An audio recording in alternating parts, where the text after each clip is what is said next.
Pode deixar a sua Bíblia aberta em Lucas 16.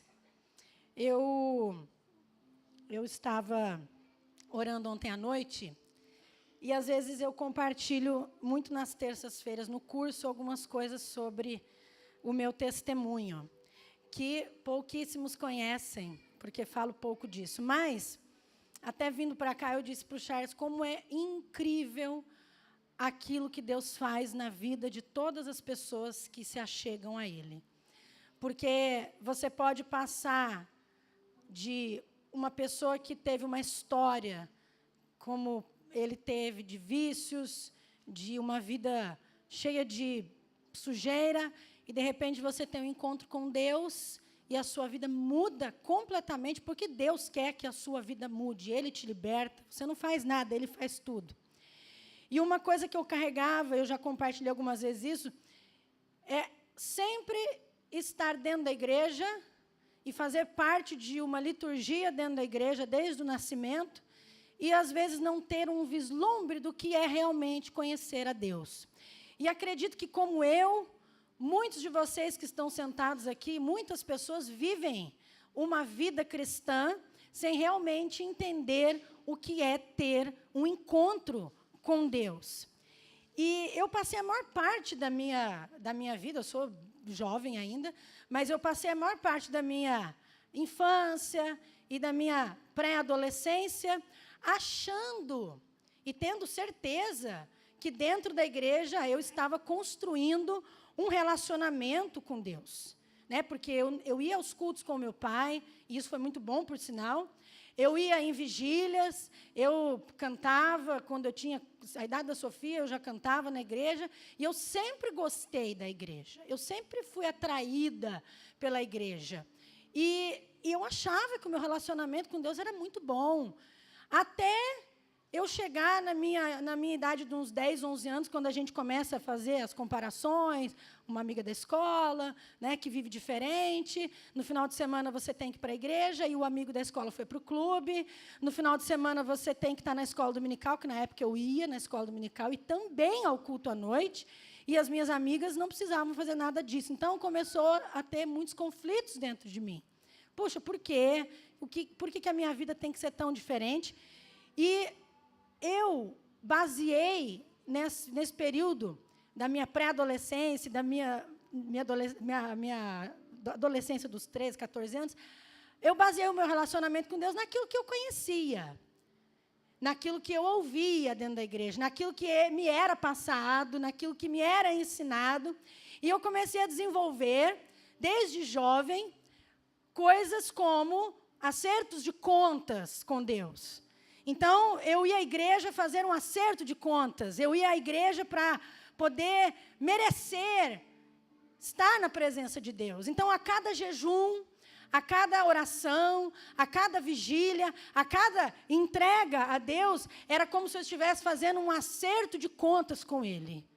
E o meu relacionamento com Deus foi sendo construído dessa maneira. E eu sei que muitas pessoas constroem relacionamentos com Deus assim, de acertos de contas. Olha, eu errei, agora eu estou aqui totalmente culpado, me sentindo um hipócrita, me sentindo muito mal, e eu preciso fazer um jejum, e eu preciso sofrer, e eu preciso pagar um preço alto, porque eu preciso ser aceito por Deus. E eu me sentia sufocada dentro da igreja dessa maneira, porque eu sempre me sentia faltando. E quando eu ouvia as pregações, quando eu ia na igreja, quando eu ia no grupo de jovens, eu nunca ouvia que alguém dizia assim, olha, fica calma, que há um meio para você se sentir bem, sabe, tem a graça de Deus sobre a tua vida, um favor que você não merece, fica tranquila, que do jeito que você é, todo mundo aqui é também. Mas era o contrário, né? Por quê? Porque quando você está inserido numa religiosidade, ninguém mostra, de fato, o que é. As pessoas não saem por aí confessando para as outras o que realmente se passa dentro do seu coração. E por conta dessa aparência que eu vivia, porque nós vivíamos naquela época uma aparência, hoje eu me recordo, mas meu pai, cada domingo, nós íamos numa igreja diferente, eu nunca conhecia ninguém da escolinha. Então, a gente não tinha uma raiz num lugar, não tinha comunhão num lugar. De repente, você estava numa igreja, meu pai decidiu que ele ia para outra igreja. né? E de vez em quando falava até algumas coisas do pastor, porque eu estava dentro do carro, eu ouvia ele conversando com a minha mãe, porque isso, porque aquilo, aquilo outro. Então, eu achava aquilo tudo muito estranho.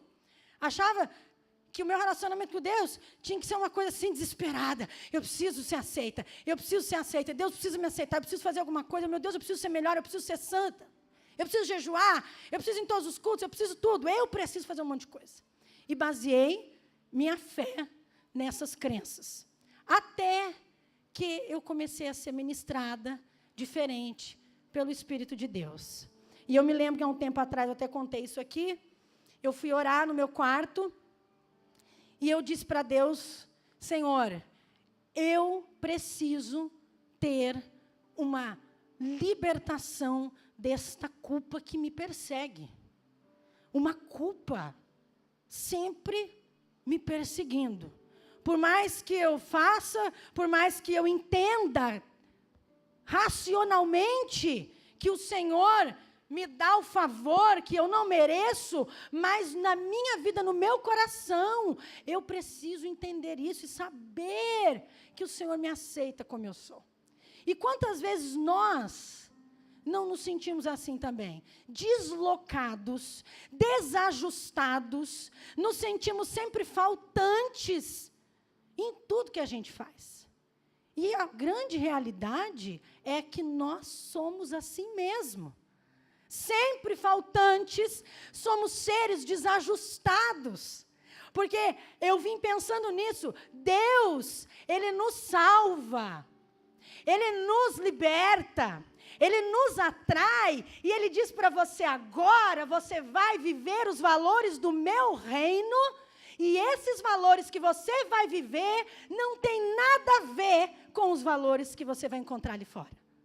Você vai defender e você vai viver por valores que ninguém lá fora está vivendo. Você vai fazer coisas, você vai dizer coisas, você vai se portar de uma maneira que ninguém estará se portando. Eu te trouxe para um outro nível, onde as pessoas não estão. Aquelas que ainda não têm, que ainda não conhecem. E sabe o que isso gerava no meu coração? E talvez gere no seu, e ainda vai gerar muitos questionamentos. Uma vida ambígua. Uma vida de duplicidade. E aquilo era um inferno na minha mente. E como foi até alguns anos atrás. Por quê? Eu vivo pelo reino de Deus, estou inserida num contexto de outros valores morais, éticos. Mas, quando a gente sai lá fora, nós encontramos o contrário. E você precisa ter firmeza. E você precisa ter conversão. Você precisa ter relacionamento.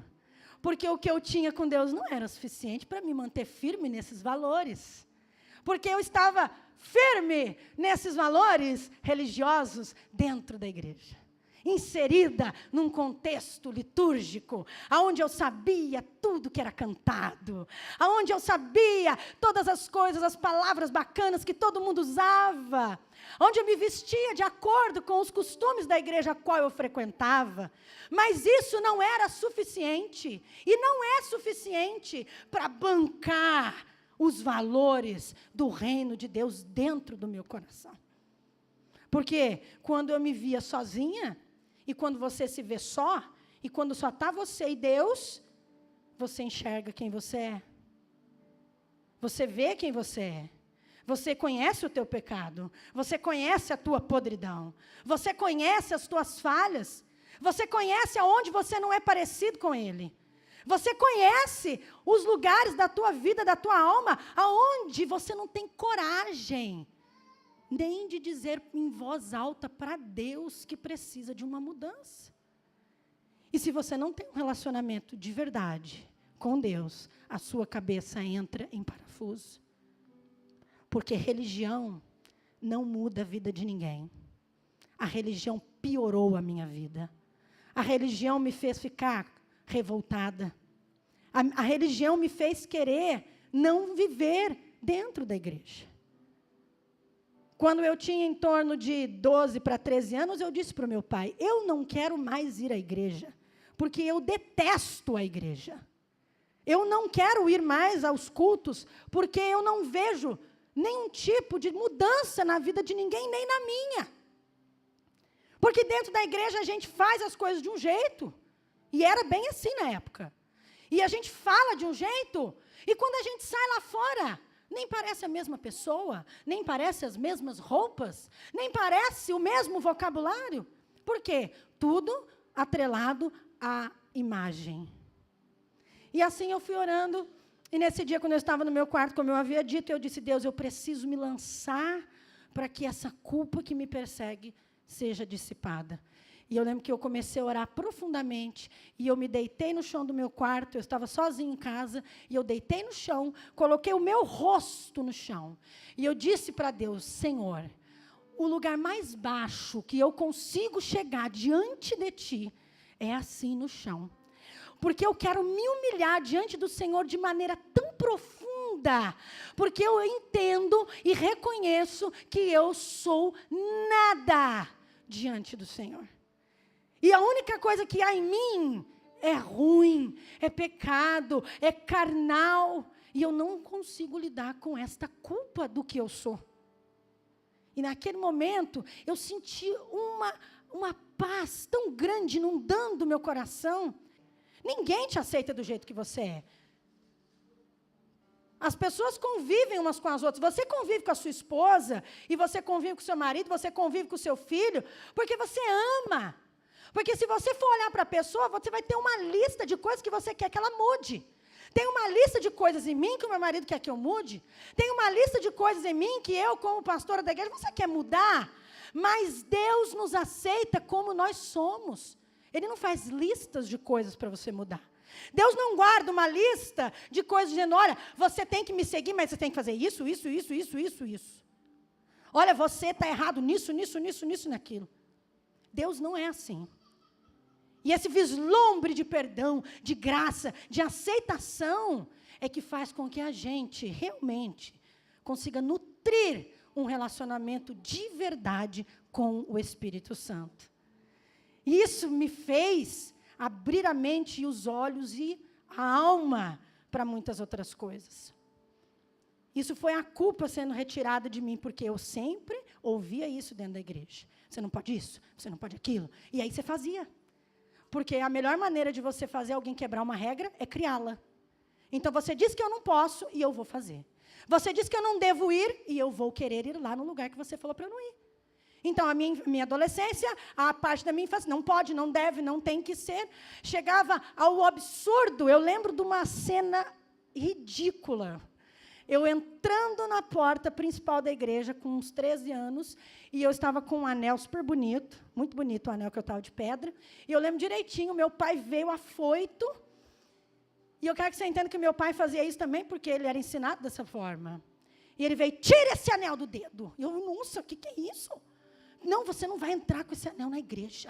É escandaloso. Ai de mim, se eu pintasse a unha de vermelho. Não podia. Então, coisas imbecis, que não dizem quem você é. Porque um anel no meu dedo não fala nada sobre o meu caráter, não fala nada sobre o meu coração, não fala nada sobre a minha alma. E meu pai fez eu tirar o anel, e eu tive que tirar o anel para entrar na igreja, para ir adorar a Deus em santidade. E eu tirei o anel. E aí você pensa que eu entrei no culto com uma vontade enorme de adorar, né? Que delícia, nossa, eu quero cantar ao Senhor agora. E eu dizia: que porcaria de igreja. Eu falava desse jeito no meu coração, durante lá o culto, rolando. Que droga, eu não quero participar disso, eu não sou isso. E a culpa vinha: está vendo? Na igreja você é santa, lá fora você usa anel. Está vendo? Na igreja você canta bonitinho. E lá fora? Então, eu tenho convicção de que muita gente passou, passa e passará por isso. Essa ambiguidade. E aí o que eu quero dizer para você nessa noite, que em Lucas, capítulo 16, olha comigo. E dizia também aos seus discípulos: havia um certo homem rico, o qual tinha um mordomo, e este foi acusado perante ele de dissipar os seus bens. E ele, chamando-o, disse-lhe: que é isso que ouço de ti? Presta contas da tua mordomia, porque já não poderás ser mais meu mordomo. E o mordomo disse consigo: que farei, pois que o meu senhor me tira a mordomia? Cavar não posso, de mendigar tenho vergonha. Eu sei o que hei de fazer, para que quando for desapossado da mordomia, me recebam em suas casas. E chamando a si, cada um dos devedores do seu senhor, disse ao primeiro: quanto deves ao meu senhor? E ele respondeu: 100 medidas de azeite. E disse-lhe: toma a tua conta, e assentando-te já, escreve 50. Disse depois a outro: e tu, quanto deves? E ele respondeu: 100 alqueires de trigo. E disse-lhe: toma a tua conta, e escreve 80. E louvou aquele senhor, um injusto mordomo, por haver procedido prudentemente. Porque os filhos deste mundo são mais prudentes na sua geração do que os filhos da luz. E com essa passagem, eu quero dizer para você que todos nós devemos muito para Deus. Eu devo, você deve, a pessoa que está do teu lado deve, o pastor deve, todo mundo deve. Ninguém que está aqui nessa noite se acha em saldo positivo com o Senhor. E essa passagem nos mostra que Deus fará uma prestação de contas, sim, conosco. Porque a Bíblia diz que haverá um dia do juízo. E Ele vai nos julgar. E Ele vai julgar cada pessoa que está aqui dentro. E vai julgar as pessoas que estão lá fora. Mas Deus, preste atenção nisso, não nos julga do jeito que a gente acha que é a nossa justiça. Porque a gente acha que a nossa justiça é muito justa, né? A gente acha que a nossa justiça e o nosso jeito de ver as coisas é muito bom. Deus leva em consideração tudo. Tudo. O meio, a família, a sua cultura. Deus leva em consideração tudo. O julgamento de Deus é o mais justo possível, o mais claro possível. E a Bíblia diz, em Provérbios, que até o ímpio ficará satisfeito com o juízo de Deus. Do tanto que ele é justo. O ímpio irá para o inferno feliz, dizendo: eu tenho que ir para o inferno mesmo. Está certo, é justiça. Do quanto Deus é justo. Que a medida e o peso dele é justo. Isso nos mostra que ninguém que está aqui pode fugir deste acerto de contas. Ou seja, eu e você, nós temos que fazer um ajuste de contas com Deus, sim. Sabe, às vezes a pessoa vira para mim e fala assim, às vezes lá no meu trabalho, estou conversando, outro dia um amigo que é muito querido, ele é espírita, mas muito querido, ele disse: eu procuro sempre fazer o bem. Eu falei: eu acredito, eu vejo, né? Eu escuto você dizer, faz o bem, cuida da mãe, cuida do pai, que já são idosos. Não, eu procuro sempre fazer o bem, e dos mandamentos eu busco cumprir quase todos. E você? Que ele sabe que eu sou crente, sabe que eu sou pastora, já foi na igreja, já convidei. Eu falei assim: eu não cumpro nenhum. Não consigo cumprir nada. E nós conversando sobre isso, e eu pensei: você conhece os 10 mandamentos, não conhece? A pessoa diz: como você consegue dizer o seguinte? Eu tento cumprir todos. 1 ou 2 é que eu não consigo. Sabe? O mandamento diz: não tenha deuses diante de você. Eu e você que estamos aqui não temos outro Deus diante de nós, amém? Amém? Só o Senhor. Mas vez ou outra, certas coisas, em certos momentos da vida, em certas situações, se tornam mais importantes do que Deus para mim. Em certas situações, às vezes, coisas, pessoas ocupam o meu pensamento, o meu coração, e tomam o lugar de Deus. O mandamento diz, olha, não faça uma imagem de escultura, não é? Quem aqui tem alguma imagem em casa? Eu não tenho. Eu não esculpi nenhuma imagem na minha casa. Mas, de vez em quando, eu admiro tanto pessoas. Elas se tornam, às vezes, até míticas dentro de mim, a ponto de tomarem um lugar de ídolo. Mas eu não tenho uma escultura dentro do meu coração e nem na minha casa. O mandamento diz que nós devemos guardar o dia do Senhor, não é? E você, por acaso, sabe o que é isso, guardar o dia do Senhor? Porque quando eu era criança, eu achava que guardar o dia do Senhor era ficar mais religioso no domingo. Né? Porque é o dia do Senhor, é o dia da escola dominical, é o dia do culto. Guardar o dia do Senhor é muito mais do que um dia para ser mais religioso do que os outros dias da semana. Guardar o dia do Senhor é muito mais do que vir ao culto. Será que a gente sabe o que é guardar o dia do Senhor mesmo? E o que dizer honrar pai e mãe? E eu estava pensando isso ontem à noite. Honrar pai e mãe é muito mais do que ir lá na casa deles, dar um beijo, dar um abraço, dizer que ama e dizer obrigado, velho, pelo que você fez por mim. Honrar o pai e a mãe é muito mais do que dar assistência a eles na velhice. Honrar o pai e a mãe é estar profundamente reconciliado com a imagem paterna, com a imagem materna.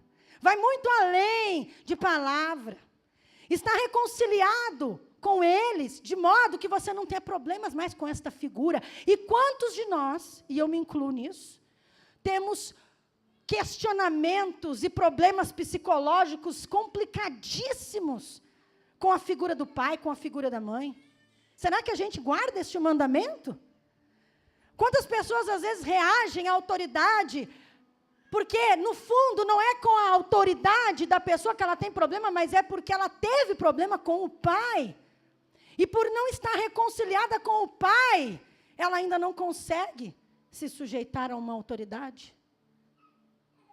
Então, ninguém consegue guardar mandamento. E o pior de tudo, diz, não cobiçarás nada que não seja teu. E aí, se alguém acha que cumpre os outros 9, quebra a cara neste. Porque não é para você cobiçar nem a mulher, nem o carro, nem a calça de grife, nem a inteligência, nem o cabelo. Não é para você desejar e cobiçar nada que não seja seu. Então, será que realmente nós conseguimos cumprir? Não, nós somos devedores. E por isso é que Paulo diz, todos pecaram e carecem da glória de Deus. Todos nós pecamos e precisamos dele. Não há um melhor ou outro pior. E se alguém quiser, Paulo diz o seguinte, se você quiser ser justificado pela lei, então cumpra integralmente, porque se você falhar em uma, você será condenado e julgado por todas as outras. Nós precisamos de Jesus. Nós precisamos de Jesus. Eu preciso de Jesus. Porque eu não consigo igualar o saldo. O meu saldo vai ser sempre negativo diante dele. E se eu não conseguir entender isso, eu vivo uma vida de desgraça com ele. Porque nunca estarei à altura daquilo que Deus quer. Eu preciso de Jesus. Você pode dizer isso comigo? Diga, eu preciso de Jesus. Olha, o que eu quero dizer para você nessa noite também, além de que ninguém aqui consegue se igualar, como eu disse, o dia de prestação de contas chegará. E eu acho interessante quando nós lemos aqui que ele ficou desesperado, porque ele tinha que apresentar uma conta para o seu Senhor. A Bíblia está dizendo que ele foi chamado porque ele tinha que prestar contas daquilo que ele estava fazendo com o dinheiro do seu Senhor. E ele nos ensina algo profundo, e eu quero muito que você preste atenção nisso, que é melhor você se preparar para esta pesagem do que ser pegado de surpresa. que ser pego de surpresa. Porque duas coisas que eu, graças a Deus, aceitei na minha caminhada cristã preste atenção nisso, todo gerenciamento, toda administração de tudo que você faz é imperfeita. A maneira como você gerencia o seu relacionamento, a maneira como você administra os recursos que estão nas tuas mãos, a maneira como você cuida da sua família, como você cuida do seu relacionamento com Deus, tudo que você administra é imperfeito. Assim como ele é imperfeito. Tudo que você pegar, Deus te dando, tudo que você tem, você não vai saber administrar da melhor maneira, porque nós somos imperfeitos. E às vezes é difícil você aceitar isso. Não, você nada. Você nada. Você não dá conta. Você não sabe, você é imperfeito. Você pode achar que por um período de tempo está no topo, está ganhando, nossa, estou sabendo. Não, porque hora ou outra a gente cai na realidade e a gente tem um vislumbre da graça de Deus e eu sei que eu faço tudo errado e eu preciso dele. Eu preciso dele. Então, tudo que você gerencia será imperfeito. E segunda coisa que eu quero dizer para você, todos os relacionamentos desse mundo se transformam em grandes encontros de conta. Tudo que você se relaciona com as pessoas dentro da tua casa, no teu casamento, as pessoas farão encontros de contas. Olha, é muito comum isso em relacionamento de casal, né? Eu tenho aconselhado muitos casais. Essa semana mesmo eu estava conversando com um casal que está passando por um problema muito, muito, muito sério. E assim, você conversa com um e você não pode tomar partido. E aí você conversa com o outro. E a conversa é igualzinha. Mas ela fez isso e eu fiz aquilo porque ela fez isso. E a pessoa, às vezes, ela é tão matemática, tão aritmética, que ela diz, olha, eu tenho 54% de razão nesse problema e o resto foi culpa dela. Olha, eu não errei tanto assim. Então, o acerto de contas, as pessoas fazem acertos de contas, porque chega uma hora na sua vida que você quer medir os seus ganhos e as suas perdas.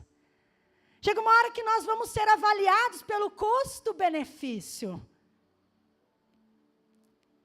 Os relacionamentos vão passar por isso, se não passar, passarão. Porque isso vem de nós. E aí, o que nós estamos vendo aqui é que a mensagem de Jesus é que, se você entender que geralmente é assim que acontece mesmo, mas não precisa ser dessa maneira. Se você estabelecer um novo padrão na sua vida, se você estabelecer um novo padrão nos seus relacionamentos, olha só, qual é a sua dívida? A minha dívida é 100, então dá 50.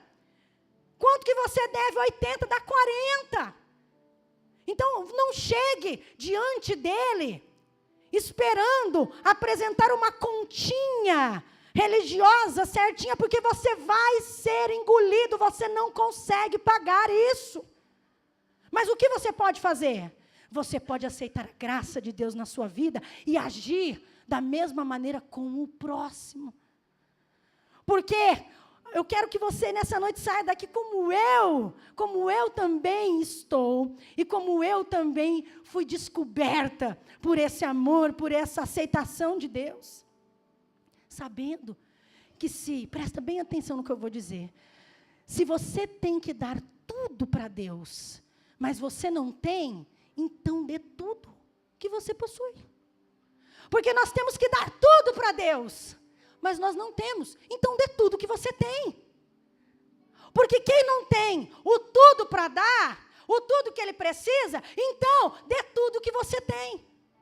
Quantas vezes você encontra as pessoas e diz, eu gostaria de dar isso, eu gostaria de fazer aquilo, eu gostaria de exercer tal coisa, aí você fala, mas por que você não faz? Porque eu ainda não sou santo o suficiente, porque ainda eu não falo dessa maneira que deveria, porque ainda o meu caráter não está totalmente forjado, porque eu ainda não tenho o tempo que eu gostaria de ter para me dedicar, porque isso, porque aquilo, e por não ter o tudo, ela não dá nada.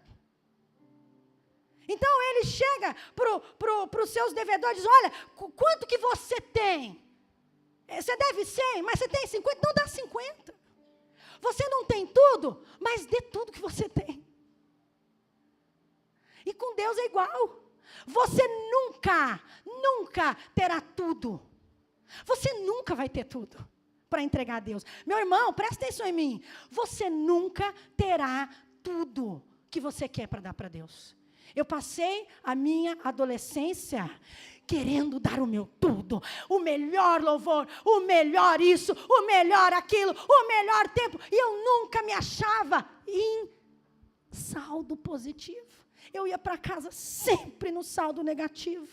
Eu ia para casa sempre devendo para Deus. Eu ia para casa sempre tristonha.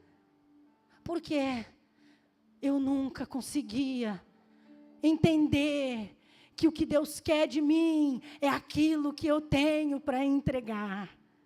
E que não importa, para Ele não importa o que você é, não importa o que você está entregando, importa para Ele que se você não tem tudo, que Ele merece, dê tudo o que você tem nessa noite. O que você tem? Deus, mas eu devo muito, mas eu não estou perguntando quanto você deve. Eu quero saber quanto você tem. Dê tudo o que você tem. Dê tudo.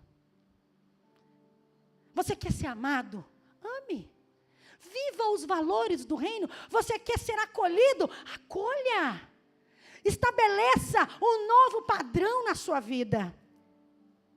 Você sabe que a pessoa não tem para te dar, você deve. Você deve. Você tem que dar. E você não tem como pagar, então também aceite dos outros aquilo que eles podem te oferecer. Estabeleça o padrão do reino, da graça de Deus na tua vida. Estenda isso para o outro. Estenda isso para as pessoas que você convive. Estenda isso dentro da tua casa. Estenda isso dentro da tua família. Estenda isso com sua mãe, com seu pai, com as pessoas que te cercam. Estabeleça padrões do reino. Porque nossa conta nunca vai ter saldo positivo se nós não fizermos isso. Então, nessa noite, eu quero que assim você entenda que com Deus não existe matemática. Existe acerto de contas? Sim. O dia do juízo vem? Sim.